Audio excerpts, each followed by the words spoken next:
everybody, and welcome to Kelly's Chronicles, my channel where I sit down with people who are living everyday lives and listen to their extraordinary stories hidden behind normal, quiet existences, because here we believe those lives are the most important and need to be acknowledged, heard, and celebrated as to not be forgotten by the passage of time. So I hope you all had a wonderful week. Merry Christmas. Today, I have a very special guest. Very special person that is here with me today. This is my mom. This is Emily. Emily, mom, welcome. I'm glad to be here. Yeah, I'm very happy to have you here today. We're here celebrating Christmas, so I thought it was time to introduce mom into the story because eventually, with dad's stories, we're going to run into mom. Right. She's going to come around eventually. So we decided that while I was here, we would do a recording session with me and mom and with dad. We're going to introduce her in here. We're going to talk about your childhood and talk about where she came from and talk about your family and stuff. So we'll bring you into the podcast. So I was really excited about doing that today. I hope you're all out there celebrating Christmas, and we're doing that here. Mom's been baking pies like crazy, and three pies. She's got a pile of cookies going. So she has probably about 10 tins of cookies that she has worked very tirelessly to bring the Christmas spirit. And we have a pile of presents under the tree because we had a really fruitful year. So it was a good year, and we haven't had one of those in a while. So we're really excited about having a big, beautiful Christmas. We don't have a couple of family members here, but they're here in spirit. We wish they were here, but that's okay. They're off celebrating their other families' Christmases. So, Mom, how are you doing today? I'm doing really good. You doing good? It's nice just to sit. Yeah, I know, right? You've been standing. You were just standing this morning. Standing since this morning. She started with the gravy and hasn't stopped. So we have biscuits, yeah. So and I did pumpkin pie. Well, it's a good thing that I came in when I did, because here's Dad leaning over a recipe. I was like, "What are you doing?" He's like, "Trying to make biscuits." let me. You couldn't follow the recipe? No, he did really good at first. He was doing really good, but then I just stepped in and started helping, which he was really happy about. So he was leaning over, just monitoring me. I was out feeding the animals. She was out feeding the animals. Yes. Now you have this little small town, rural. I would say this farm. is rural. Yeah, little farm. How many? What kind of animals you got out here? We have 4 goats and we have 7 chickens, and then I have a horse over at the neighbors. And so when she goes to work, I go take care of her animals and feed them. And when it's in season, you have. Oh, we have meat chickens. We have baby goats. Should have baby goats this coming up April. And then sometimes you swap off between pigs and cows. Sometimes, yeah. We haven't had cows for a few years, yeah. And one grand dog. And one grand dog right now. Oh, yeah, that's right. We have one grand dog that I share with the neighbor. That's right. Because the dog goes over to the neighbors in the daytime. Yes, she does. And she comes home. She has to be home by dark. Yes. It's like, time to come home. When the street lights come on, the kids come home. That's right. Time for dinner. Mom has always dreamed of having kind of a small farm, having chickens. When we lived in Arkansas, she always wanted chickens. Yeah. Just couldn't in the neighborhood that we were in. When they finally got here, we did chickens. She got the ladies. She has right. the ladies. Like they all were hatched out of the same little flock. They're getting a little old. They're about 4 years old. Yeah, now. They're getting up there. You might think about bringing some other ladies in. Yeah, we probably have to into the mix. I love coming over here and seeing all the animals. It's a lot of fun. She's got really tame goats too. You can just go over and like scratch their ears and pet them. They're so lovable. They're good goats. They're so cute. So you and Dad have been living here for about 5 years? 5 years. We're coming up on 6 years. Well, we bought the place it'll be 6 years in February, but we really didn't move in until probably June. I mean, we'd come up and stay a little bit and go back to bring some stuff get our stuff that was all down in Salt Lake City. It was such a drive. Salt Lake City is about 2.5 hours south.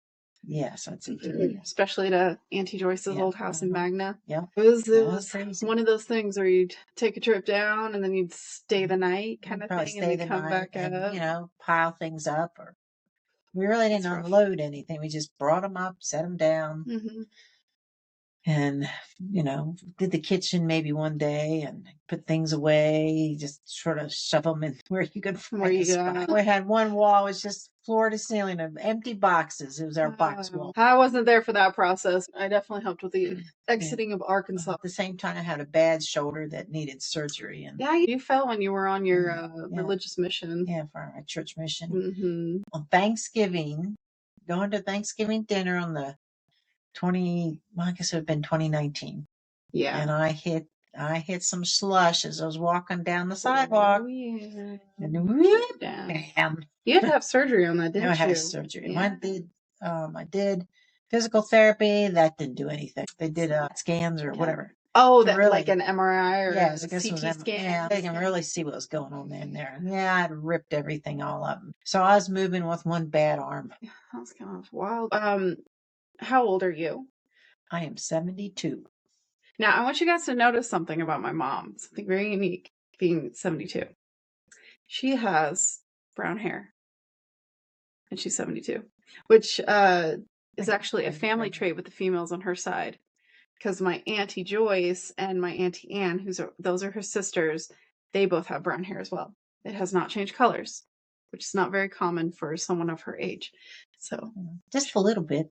Just barely. I can barely see it. She's young and spry. And where were you born? I was born in Pikesville, Maryland, which is 4 miles outside of Baltimore, Maryland, the northwest corner. That's where I grew up. And you were raised in Maryland? I was raised in Maryland. And your whole family was all from Maryland. All from Maryland. Yeah. And Virginia and Delaware, correct? Yes. Mom was from Delaware. My dad and all the Hitchcock side is all basically from Maryland, Baltimore area, North Baltimore. Now, my mom is really proud of her family history. Oh, yes. She's very good with genealogy, very talented, and she can just sit somebody down and go find their family. She's really good. You've done quite an extensive journey on your side of the family with cousins, uncles, aunts. Yeah. And she's mapped that, she's spread that out numerous generations of people. 4 or 5 generations back. Yeah, it's incredible. And she's just now tapped into, I think you were telling me about Jamestown a little while ago. Oh, we've got and some. the Mayflower, how we had some. We got some family. Which is crazy. So she's with that journey, you found some really cool family stories. Yeah. Some really neat stuff and she's also the family keeper of the heirlooms. So she has all kinds of cool heirlooms, which I always really appreciate. Yeah. So you grew up in Baltimore. Yep. Now there is one unique thing that we've always talked about with your childhood, and I'll let you tell what that unique thing is about your family. And when I tell people this, they're like, what? But it's actually it's very unique and it's interesting. So how about you go ahead and tell that about your family, where your family resided, and maybe a little bit about the house that you grew up in. So. Okay, well, my family, I grew up in Druid Ridge Cemetery in Pikesville, Maryland. My grandfather started working at the cemetery actually before World War I as a clerk. And then after the war, he went back in. He was, I guess, doing other things, clerking and that type of thing. And then he ended up being the superintendent of the whole cemetery. Now, would the superintendent be considered the manager? Yeah, the manager. Okay. Yeah, making sure the grounds are taken care of, funerals coming in, and they took care of the funeral. So I guess most people call them sextons. Sextons. But I've never heard that word until I started doing genealogy. Huh. Interesting. So I grew up there. My dad grew up there. They moved to the cemetery property, I guess, in late 20s, because he was born in 23, and he was there and probably, at least when my uncle was born. And so they grew up. There was several homes in the property, and the one was the big house that had been there. The cemetery at one time was a dairy farm. The Harrisons owned it, and we're related to those Harrisons. Know that? No. So we're related. And the house, I mean, it didn't used to be it was huge. It was huge. And then they had several fires. The first fire, they It was, well, I'm not sure it's the first fire. I know the second fire took the whole back of the house. So it was, So that's what kind of made it skinnier. Yeah, I think it kind was of a little narrow. skinnier. And I saw a picture of it well, I've seen two different types pictures. One from the late 1800s, because the cemetery is created in 1898, Now, when was the house built? probably in the remember? 1850s The 1850s? or Because thereabouts. wasn't that a plantation originally? It was a dairy farm. Dairy It farm was a farm. plantation? Yeah. Okay. So it was pretty And big. there's a lot of property. It was probably big. It I was a don't know. mansion. Yeah. I mean, it was a pretty big Originally. house. So it burned down the backside, and then didn't it burn down the wings? Well, then, yes. And then again, they had another fire. I think it was 1912. Oh, wow. And then all I know is that, so what originally was, I know the backside, because there was this walkway in the back, Mm-hmm. and it would just go to nowhere. Oh. It was really weird. So there was a walkway that, it was a brick walkway that To nowhere. to nowhere. And that's because the backside of the house, kind of a blank wall, that was part of a house back there. Oh. But I saw a picture of it at one point. It was really gaudy looking. I like, that was our house. That doesn't go, ugh.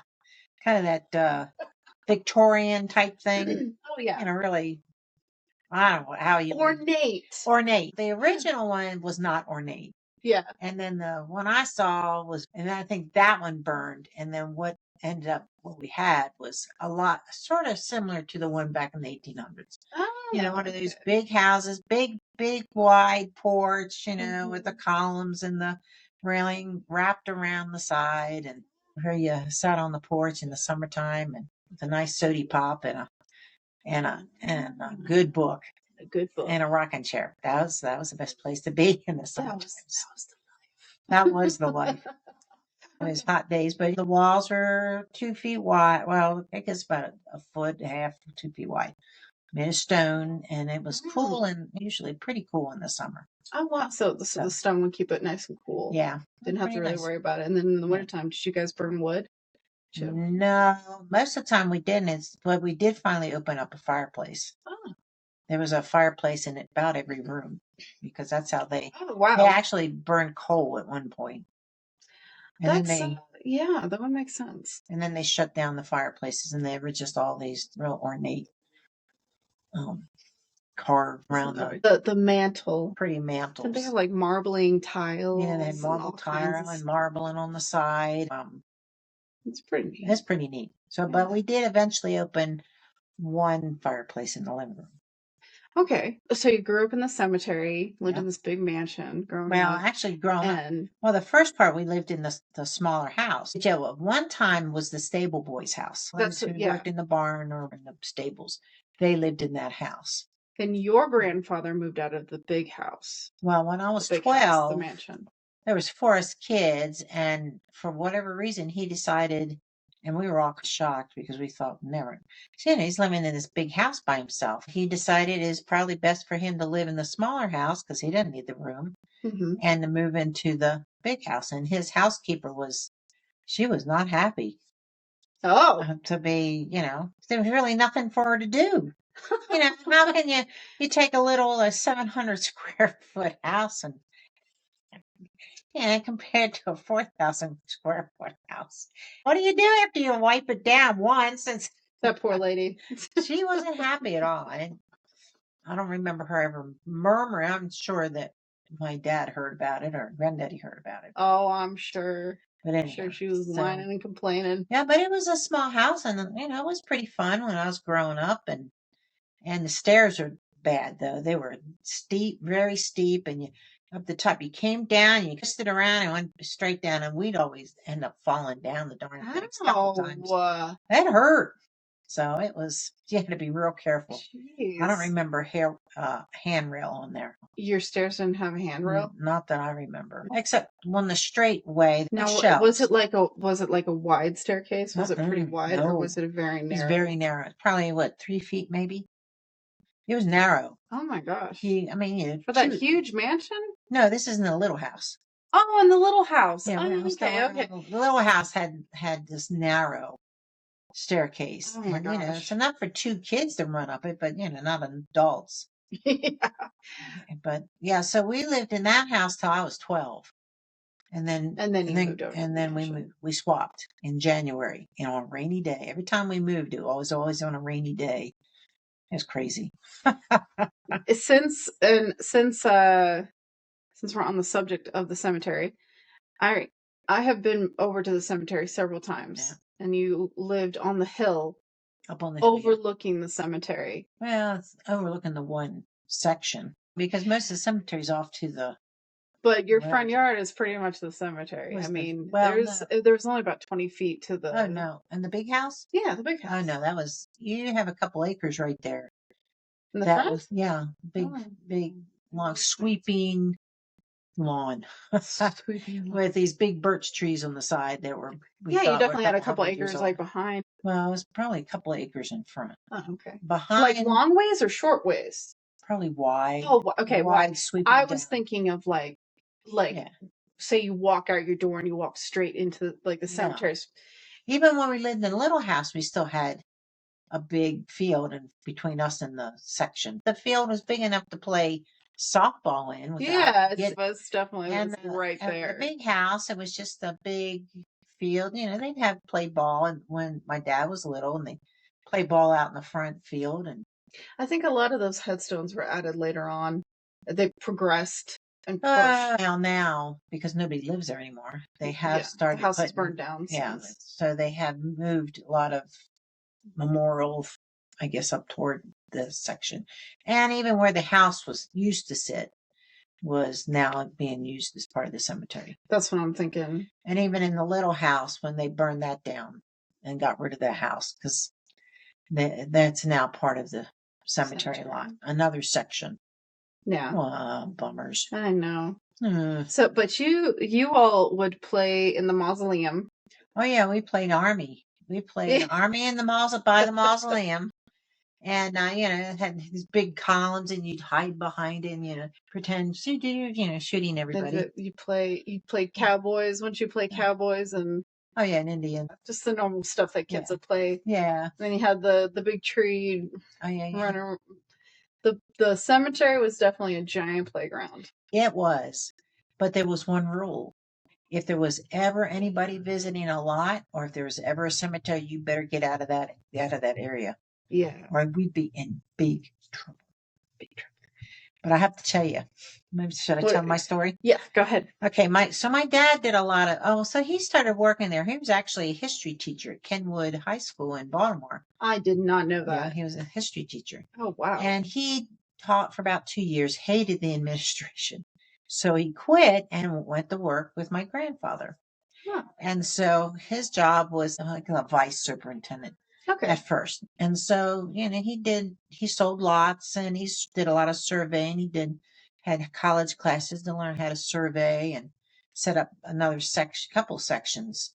And like I was saying, if you ever saw anybody out there, you get out of there, because we weren't supposed to be where people were visiting. Well, one day my dad came home at lunch. He said, "Kids, I need a favor." And I'll go, okay. So it was me and my sister Joyce and my brother Johnny, because Ann hasn't come along there. Yeah. He says, "I need you to help me sell a lot." I said, "Oh, okay. What do you want us to do?" And so he said, "Well, this family's looking at two different spots, different sections." And he said, the one is just over across the road in Elmwood, which is a big, like a big circle. We'd always ride our bicycles all around. And then the other one was in a more expensive section, away from the house. I mean, you can see the house. So I said, "I want you guys, when you see me out there, I want you to get your bicycles out. Go run around. You can be loud as you want." And we said, okay. We kept the watch, and he went out. He was out there with these people, and we jumped on our bicycles and pedaling along. Like, "Hey, hi, kids." Wait. We felt so proud. Oh, he's sneaky. But he was good. They bought the more expensive place away from the house. Away from the hollering children. The hollering children and the dog. We had the dog out. The local riffraff. So that was in Elmwood. That is so funny. And they bought a couple sections over. I mean, we could probably see, from our house, you could have probably seen it, but it was way far away. Yeah. And no real place to go riding our bicycles around and around. We were so proud of that. To this day, I remember doing that. Hey, we were I bet he came in there and he was like, "Good job, He did. He kids." came home that night and said, "You guys did a great job. I sold the more expensive. Can you work on commission?" We wanted to sell the more expensive. Oh, heck Smart dad. Good kids. yeah. Very good kids. Kids are good for something, right? That's right. But So yeah, that's we a fun always had a story. good time just riding our bicycles around, hide and seek out in the monuments. Other thing is you don't stand on monuments either. Oh, yes. Ever. And she Because taught me that. So when I go into cemetery, I'm very you respectful. don't stand because they could fall over on top of you. Because a lot of people will Well, it's get also on. very disrespectful. Well, it is disrespectful. So that was fun. Yeah.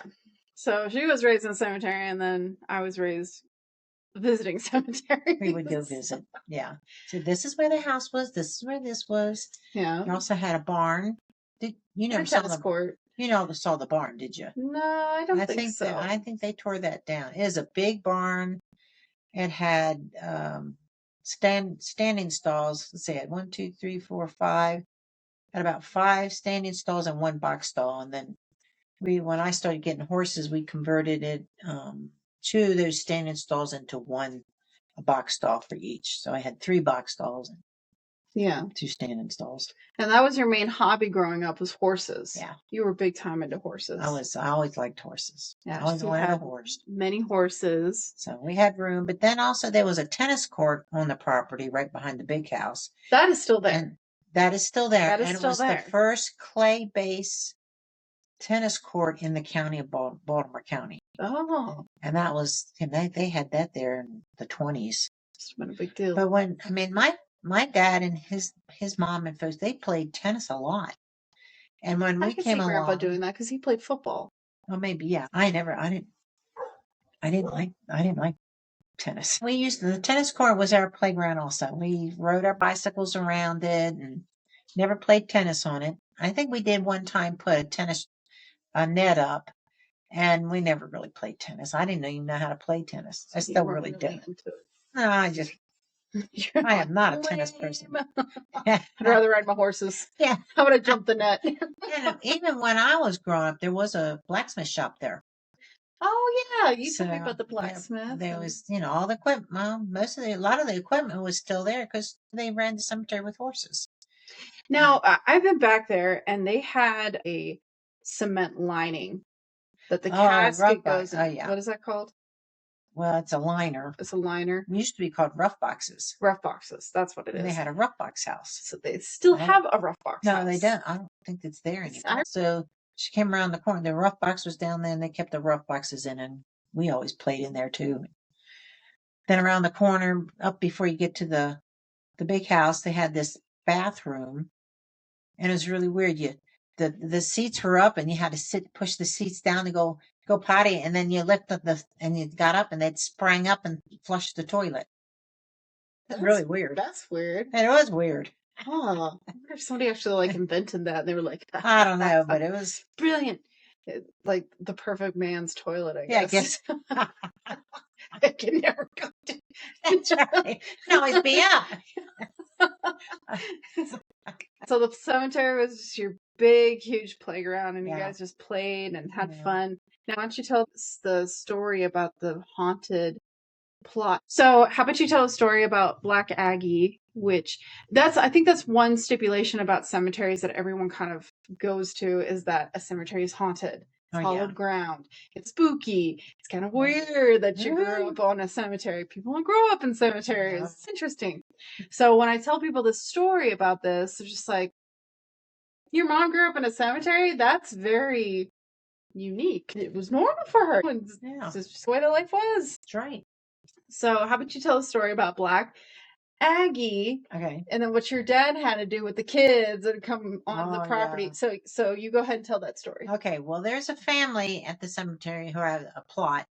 Last name is Agnes. And it was a bronze statue, a woman sitting and holding her hand up like this. And you could sit on it, the bronze lap. Well, about in the 50s, it started in the 50s, that kids would come in at night and start this thing about, if you're there at midnight, a hand comes up out of the ground, or eyes start turning crazy. And you can even look it up on the internet. Just type in Black Aggie.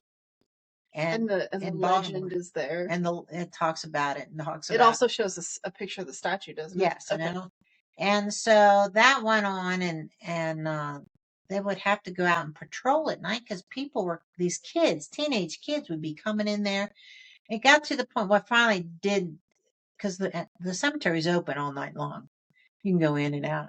Well, it got to the point where some guy came in and cut her arm off. Oh my gosh, I didn't know that. Yeah, they cut her arm off. This had to have been in the probably early 60s, because I remember when it happened. Did it cause a ruckus at the house? Was your dad pretty mad? Oh yeah, I mean, they come to find out what's going on. Well, yeah, they caught the guy and had the arm, and they were able to solder it. I guess they soldered it, however they put it back on. By that time, they had to put chains across the entranceway so nobody could come in.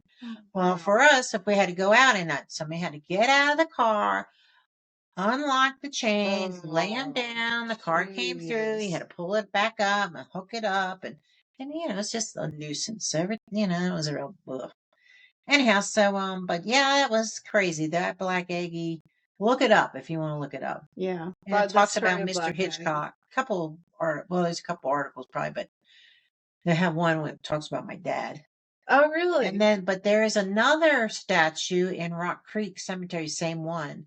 But anyway, the family finally sold the statue, and it went to the Smithsonian Institute. Well, come to find out, it was a fake statue. It was a replica of a real statue of the real. So where did Black Aggie go? Well, it's still in. I think it's in the art museum. Oh, probably in the archives, right? But it's in DC, right? I think it's in DC. Yeah. I mean, but the statue got so famous that it ended up in the Smithsonian. Well, no, it was always in the basement. I heard they have it in the garden in the art museum there. Whatever. Really? I think so. I'll have to look that up and see if that. But yeah, we found out that it was a fake statue. Somebody duplicated it. Oh, whoops! Duplicated it? Like they stole it and duplicated it? Yeah, like they redid the family sold it to the institute, Smithsonian Institute. They never put anything back on there, so you had this. I understand that. Yeah, there's a blank pad there. A blank pad, just with the family name up there. This is where Black Aggie was. This is where he was. Yeah. So everybody would. Well, let's go see Black Aggie and send her up, see if they come get me. Creepy. It was creepy. It was an urban legend. But Mom lived right down the street from an urban legend. What do you mean down the street? Yeah, we were just down the property. So that was the famous statue of Black Aggie. Did you ever see any ghosts while you were there? No, but I sure felt scared sometimes when I had to go to the barn at night. Oh, that's right. You would tell me about that. Ooh, like you were being watched.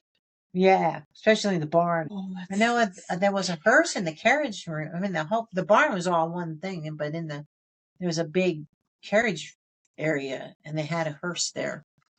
Oh, they kept their hearse right there? That's where the hearse was kept. Oh. I don't know whatever happened to the hearse. I hope it probably did. But it was fun just to get up there. But yeah, so you'd go riding horses. And running and playing hide and go seek. Mm-hmm. I couldn't think of a better place to be a kid. Yeah. Honestly, which is really funny. I honestly feel like because you were raised in a cemetery, that gives you very much so a connection to the dead in a lot of ways. Yeah, I guess so. And that's what that drive to do genealogy. Because we would play, the men would dig in the grave sites, and then one time one of the men, and Joyce, my sister Joyce was pretty small, they put her down in the grave and then left her. They just walked away to just have fun. They were just like, all right, let's go, guys. It's just no casket in there or anything, but they just left her down there. She's like, this is what it feels like. Yeah, really. Oh, anyhow, that was funny. But we made a lot of forts one thing was in February, they'd always take the Christmas wreaths off the grave sites, and they'd put them in a big pile. Well, we'd always go and find the nicest looking wreaths, and we had a dog that we had that got killed. Always chased cars and got hit. My dad hit the dog. He ran in front of my dad. Oh, no. And that was Doc. So they buried him down in the woods, and so we would always go to this pile and find the best, the nicest looking wreaths. And we go down and clean off the grave from the year before and put new stuff up. And then the vault company made a little monument for us. Or I guess it was the monument guy. And then we'd go back to the pile of wreaths and we'd make forts, little houses out of them. Yeah. It's amazing we never got bit by rats or anything. Never saw any. Oh my gosh. But anyhow, so we made little forts and we decorated them with the different wreaths. And some of those wreaths had those fake hollies in them, but they were sticky. Ooh. So you couldn't have them when you got rid of them. Yeah. And, but that was our February activity. We loved doing that. So okay, let's go make our forts. That's funny. So that so was you guys one of would our. take off. Yeah, and that's where my mom wanted us. She knew where we were. At the wreath fort. At the wreath fort. We're gonna go. And then after we built them, then we played there for maybe a week, and then we just we're done. Let's go do something else. Yeah. I always loved hearing about those stories. What university did you go to? Because you did get your degree. Yeah. Well, I graduated at Brigham Young University with a degree, but I had a 2-year program at the Institute of Applied Agriculture at Maryland University College Park. Okay. And that was a greenhouse management I was into. Yeah. So you became a horticulturalist. Yeah. 4 years. And I finished up my degree in 2 years because most of my credits from this institute was transferred over. Okay. So I was only at BYU for 2 years. Got it. And then after you were done with your college education, you lived in England for a little while. Yeah. Well, after I graduated, I went to England and I was up in Highgate, north of London. Mm-hmm. And I was a manager, superintendent, whatever, to a program called the Harrington Gardeners. And what that program, well, they have this program called the Harrington Scheme, and it was for kids, early school leavers. Most of them had they were dyslexic or they didn't do great. And anyhow, this program, they taught them how to do things like mow grass, take care of lawns, little greenhouse work and stuff, so they could go out and get a job, hopefully, because the job opportunities were like zilch. Wow. For some of these young men and women.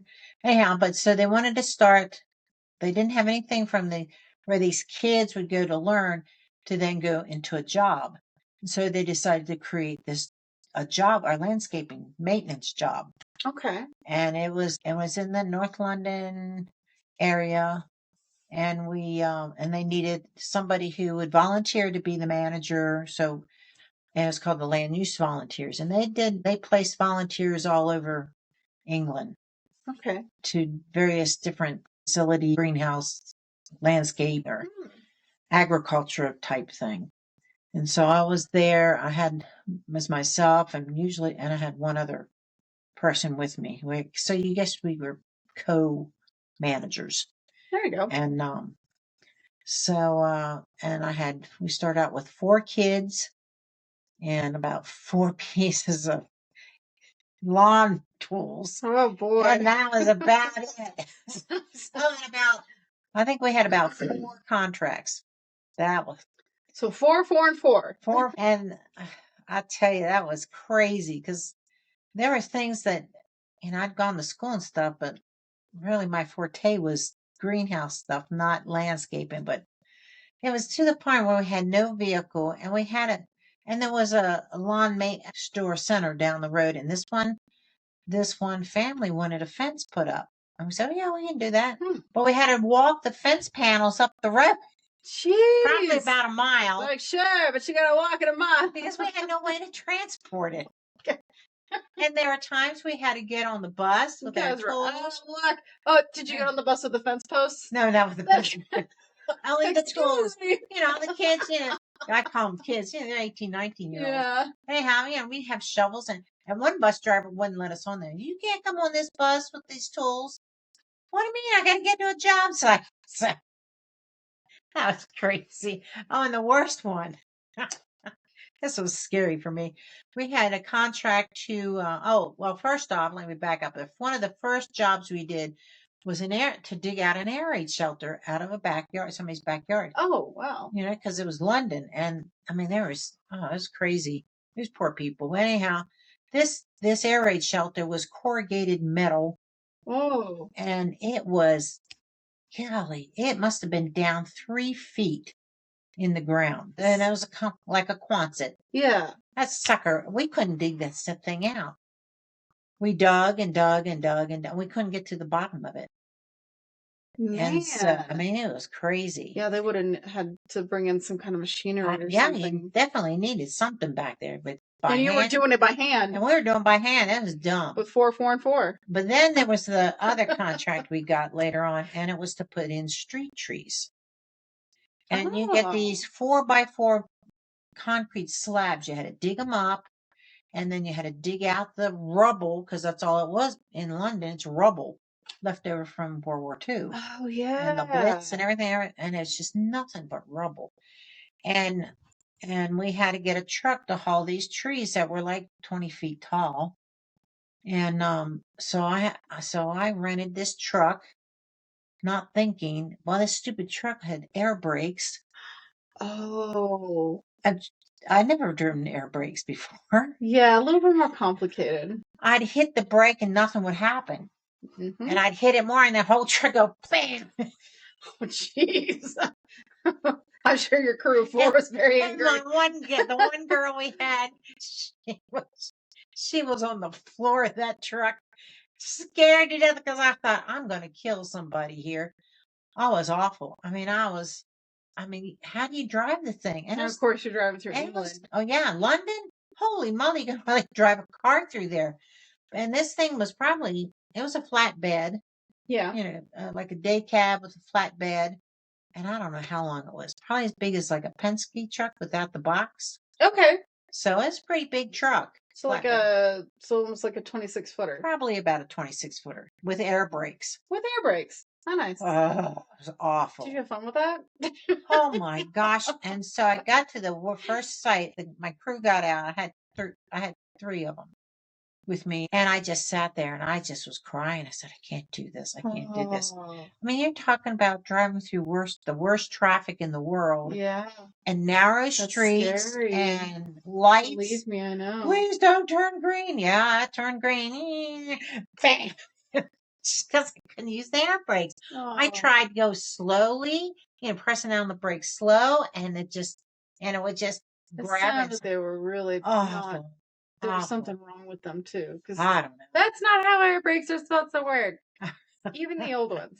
As a truck driver, I know. I said, okay, I'm not doing this. So I was coming. So the next day, that night, I called the rental place and I said, I have to have something without air brakes. And I could hear in the back, she probably had an accident.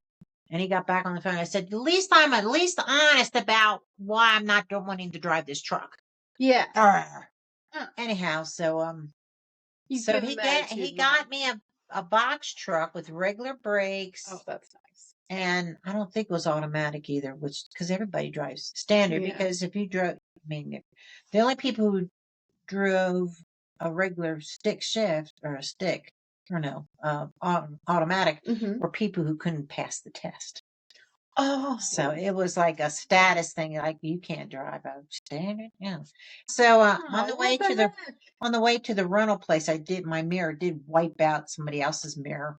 Oh, jeez. So I had to stop. She run up the door and I said, we hit the mirror and we broke it. And they said, well, don't worry about it. I said, really? Yeah, don't worry about it. I'll take care of it. So I went on my little way and. Oh, nice. Yeah, because it cracked his mirror. Yeah. I'm like, oh. So they gave me another truck and we had to squish the trees in, kind of bend them up because they're little baby trees. Yeah. And the ends, we sort of had them bent. But they fit. They all got it. So anyways, we're out like the next day doing trees and we're digging. Again, rubble, digging down the rubble with picks and shovels. And then we come to a yellow strip that says gas line, caution. And I called my boss and I said, we're down to where it says there's a gas line here.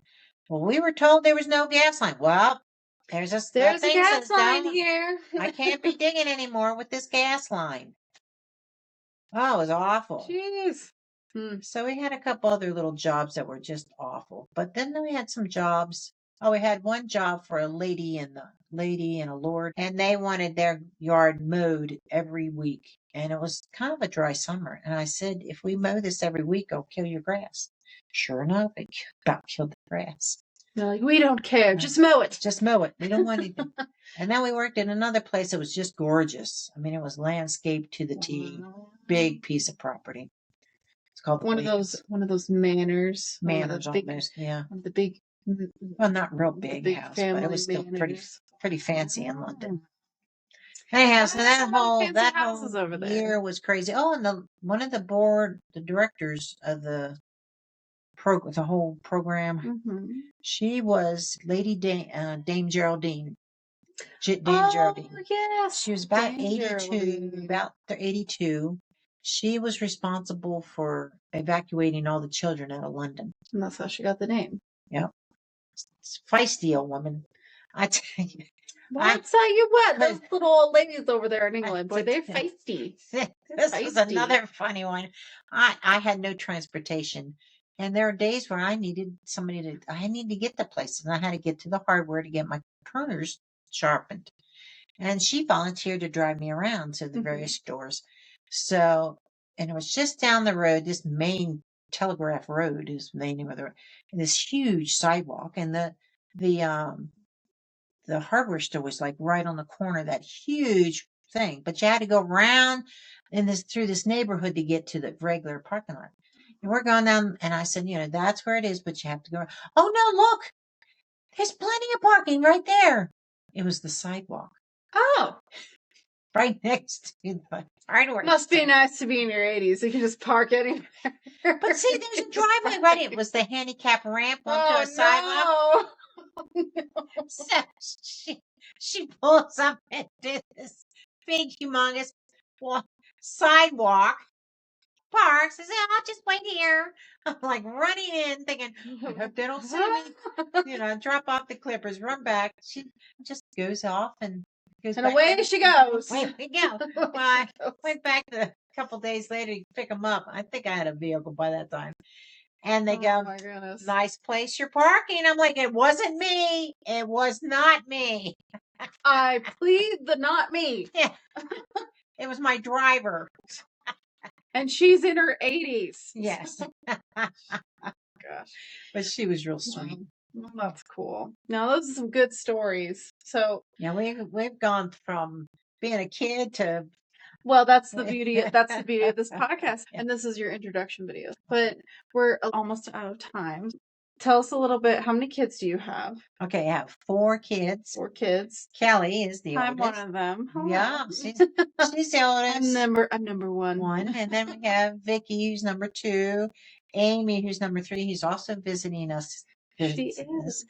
Then we have Billy, who will be here next week. Yes, next weekend. And 2 step kids, Tracy and Travis. So you've been across the world and grew up in a cemetery and just lived a really fun, interesting life. Followed Dad across the world. Yeah. So we just wanted to introduce you into the podcast so that we can start having Mom join us for future podcasts. Because like I said, eventually Dad's going to run into Mom and get married to her. And they just celebrated their 40th. So last June. Yep. Be 41 this June. Yeah, so it'll be 41. So hopefully we can do a really big celebration for their 50th. So that'll be really fun. Oh, nice. But we wanted to introduce you into the podcast. Well, thank you.